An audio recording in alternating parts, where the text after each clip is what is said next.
akan menjelaskan mengenai definisi rekayasa genetika.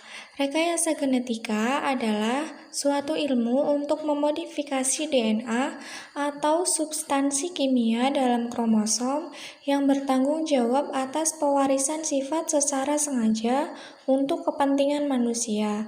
Kegiatan manusia yang menggunakan ilmu rekayasa genetika seperti kegiatan pemulihan hewan atau tanaman melalui seleksi dalam populasi, penetapan mutasi buatan tanpa target, memasukkan sifat dari hampir semua organisme. Selanjutnya yaitu dampak rekayasa genetika.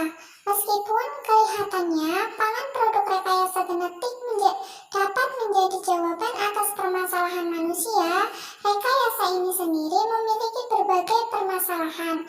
Semakin lama, para ilmuwan menemukan bahwa organisme atau makhluk hidup hasil rekayasa genetika memiliki berbagai cacat dan kekurangan, serta dikhawatirkan dapat menimbulkan permasalahan terkait kesehatan. Penggunaan produk rekayasa genetika dapat menimbulkan resiko atau dampak negatif terhadap kesehatan manusia, etika atau agama, bahkan lingkungan. Di sini saya sebagai pemateri kedua yang akan menjelaskan tentang hukum segregasi. Hukum segregasi pemisahan atau hukum pertama Mendel. Sebelum melakukan suatu persilangan, setiap individu menghasilkan gamet-gamet yang kandungan gennya separuh dari kandungan gen pada individu.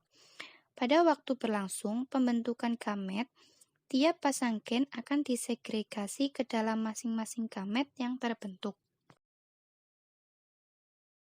Selanjutnya adalah hukum asortasi atau pemilihan bebas. Persilangan yang hanya menyangkut pola pewarisan satu macam sifat seperti yang dilakukan oleh Mendel tersebut di atas dinamakan persilangan monohibrid.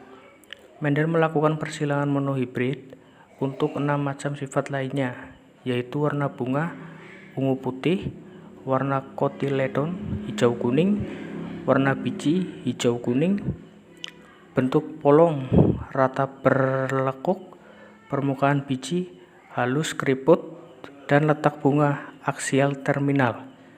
Selain persilangan monohibrid, Mendel juga melakukan persilangan dihibrid, yaitu persilangan yang melibatkan pola pewarisan 2 macam sifat seketika. Yang terakhir, saya akan menjelaskan mengenai modifikasi nasbah Mendel. Ada 3 peristiwa yang menyebabkan terjadinya modifikasi nasbah ini. Yang pertama yaitu semi-dominansi.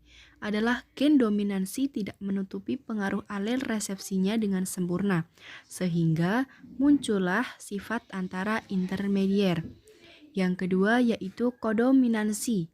Seperti halnya semi-dominansi, kodominansi menghasilkan nisbah fenotip 1:2:1 pada generasi F2, tetapi kodominansi tidak memunculkan sifat antara pada individu heterozigot, melainkan merupakan hasil ekskresi masing-masing alel.